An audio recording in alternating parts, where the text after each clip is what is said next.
Continuing with part 3 of this video series on the quickening, I'm going to read the 4 verses that I cited earlier. The first one is found in Revelation 2:11. It says, "He that hath an ear, let him hear what the Spirit saith unto the churches." That's all God's people. "He that overcometh shall not be hurt of the second death." Now, I'm going to establish something here based on an inference. That inference is that if there's a second death, there's also a first. We're not really going to talk about the first death here because we want to continue our focus. But it's not the first one, it's not the only one. As a matter of fact, each of these talk about the second death. The second one is found in Revelation 20, verse 6, where it says, "Blessed and holy is he that hath part in the first resurrection. On such the second death has no power." So we establish something further here in that the second death has no power over those who come up or are raised in the first resurrection. In Revelation 20:14, it's stated, in part, "Death and hell were cast in the lake of fire. This is the second death." Notice, death and hell are cast into the lake of fire. Hell, in this instance and all other instances, means nothing more than the grave. Sheol, Tartarus, Hades, Gehenna, Sheol, all of those mean are oftentimes interpreted hell. Hell means the grave. Each of those are a different form of the grave, from which there is no return, by the way. The last one, found in Revelation 21:7-8, even more revealing and even more helpful in determining the difference between the quick and the dead.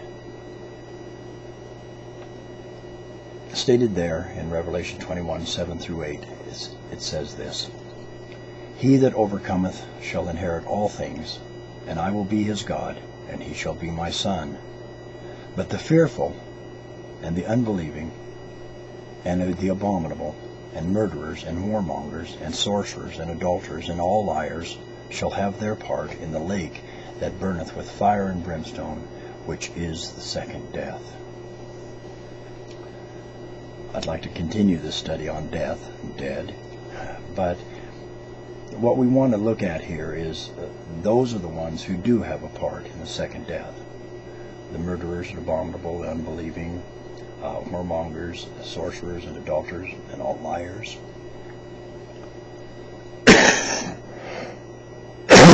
Excuse me. They have a part in that second death. Represented throughout these passages are 2 classes of people.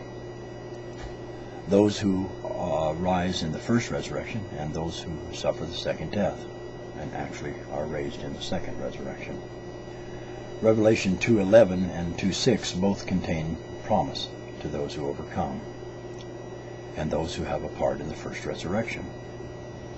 This is another point we will discuss at length, or we could discuss at length here, but we won't.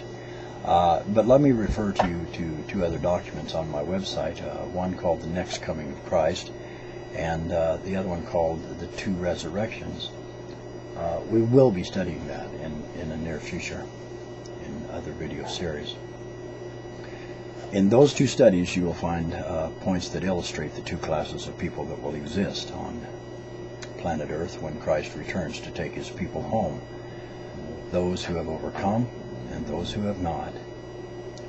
Those over whom the second death has no power, and those who are fearful, unbelieving, abominable, murderers, whoremongers, sorcerers, adulterers, and liars. Notice how the distinction between these 2 classes of people is made apparent in each of these texts. This is the same distinction that is depicted between the quick and the dead. Notice also that God intersperses warnings among his promises. And this is the way God always does. As you read Scripture, you will find within the same passage both a warning and a promise. A promise to those who overcome and a warning to those who do not.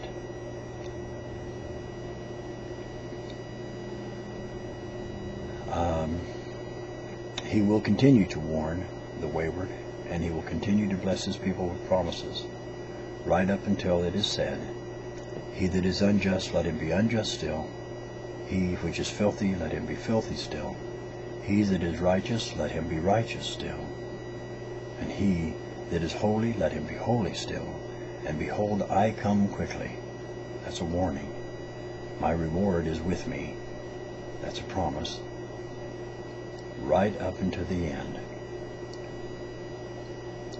And his reward is to give every man according to his work shall be. This is not based on works. This is based on faith, and the works that are that come from faith. Faith without works is dead. We've discussed that in earlier videos.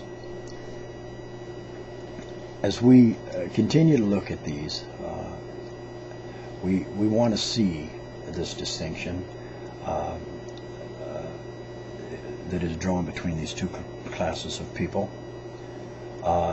What is further determined in this text here is that when he comes, he will judge them. It is plainly declared that he will judge them at his appearing, at the time when he establishes his final kingdom by gathering the redeemed to himself. This clearly refers to his second coming, which is synonymous with the first resurrection, spoken of in Revelation chapter 20, and also spoken of in 2 Thessalonians chapter 4, verse 13 through 18, which is a text that says, with this, let us comfort one another. And I would hope to comfort you even now, in that when Christ comes again, his people have nothing to fear. Yet they will fear him.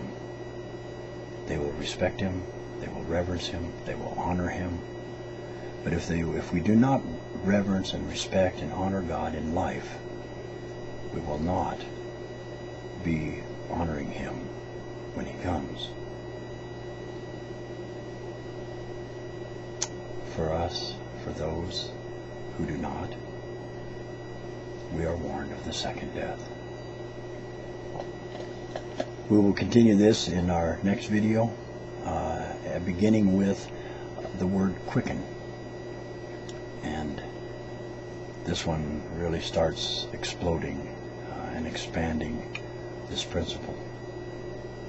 Until then, God bless and thank you for watching. In Jesus' name, for his sake.